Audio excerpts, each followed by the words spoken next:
Jamais assez, toujours trop. Eh ben, merci d'être là aujourd'hui avec nous, Sarah. Merci. Devrais-je dire Sakou Sahara. Est-ce que tu peux te présenter? Alors, je m'appelle Sakou Sahara. Je suis DJ et productrice depuis maintenant, ça va faire 5 ans. Principalement musique électronique anglaise, jungle, happy hardcore, drum and bass, etc. Et du coup, ta particularité dans la scène de musique électronique française, c'est que tu mixes et produis des tracks, du coup, comme tu viens de le dire, qui sont inspirés de la rave culture du Royaume-Uni.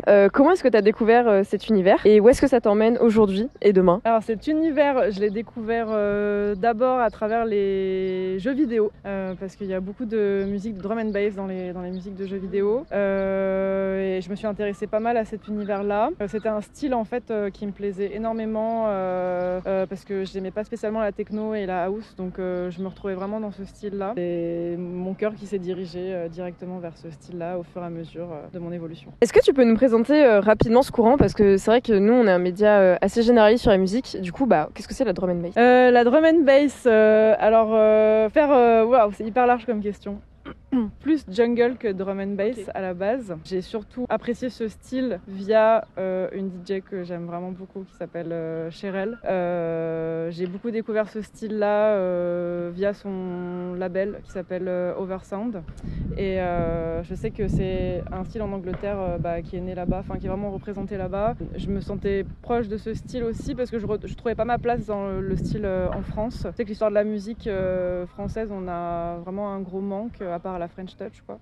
Mais en Angleterre, la musique jungle, drum and bass, elle est vraiment c'est le fief, quoi, le nid. Et du coup, tu es la cofondatrice de Uniseur, une association dédiée à la scène électronique féminine lyonnaise. Est-ce que tu peux nous présenter le projet et quelle est son origine? Alors, Uniseur, c'est un projet pour aider les artistes femmes dans la musique à évoluer, à trouver leur place. Ça a commencé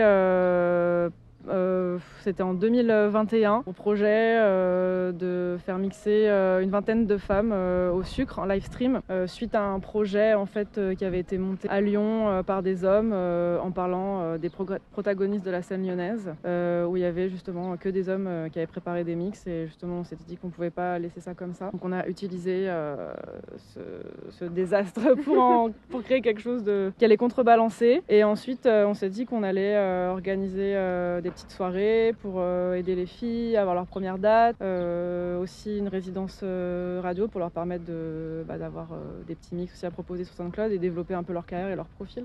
Trop bien, c'est un super projet, franchement ça fait trop plaisir. Et du coup j'ai entendu dire que tu bossais sur des morceaux ou un EP happy hardcore, est-ce que tu peux nous en dire plus? Je vois que tu es très bien renseignée, j'en ai pas beaucoup parlé en plus, donc c'est fou. Alors en fait, je vais donner une petite exclue. Wow. Du coup, je vais sortir une track sur une compile, une nouvelle track sur une compile, qui normalement devait sortir en juin, mais du coup j'ai appris que ça sortait qu'en septembre. Donc on va encore garder un peu de mystère. Mais je vais sortir cette track avec un très bon ami à moi, qui s'appelle Shot, et pareil, ça sera une track vraiment happy hardcore. En fait, j'ai commencé à produire principalement parce qu'en fait je trouvais pas de track vraiment qui me plaisait en France, en tout cas de producteurs ou de productrices. Style jungle et happy hardcore étant très peu représenté, il y a peu de personnes qui produisent ce genre de morceaux et ça me faisait un peu franchement chier de mixer que des tracks d'anglais ou d'anglaises et d'autres pays et pas, en fait je joue quasiment aucune prod française et je trouvais qu'il y avait vraiment un terrain sur lequel aller et je me disais ce serait cool en fait que je produise ce genre de son qui finalement existe peu en France et au moins je vais pouvoir jouer mes propres tracks et faire découvrir aussi ce style via ce biais-là. Ok, trop bien. Et dernière question, est-ce que tu peux nous parler d'une date qui t'a particulièrement marqué? Si je peux, je vais parler de 2 dates même. La première qui m'a vraiment beaucoup marqué, c'est la date au Transmusical parce que c'était la plus grosse date de ma carrière. C'était vraiment impressionnant et en plus j'ai joué juste avant une artiste que j'aime beaucoup qui s'appelle Mandy Dextrous et on a eu une bonne connexion et d'ailleurs va y avoir une petite surprise avec elle dans les mois qui vont arriver. Donc restez connectés.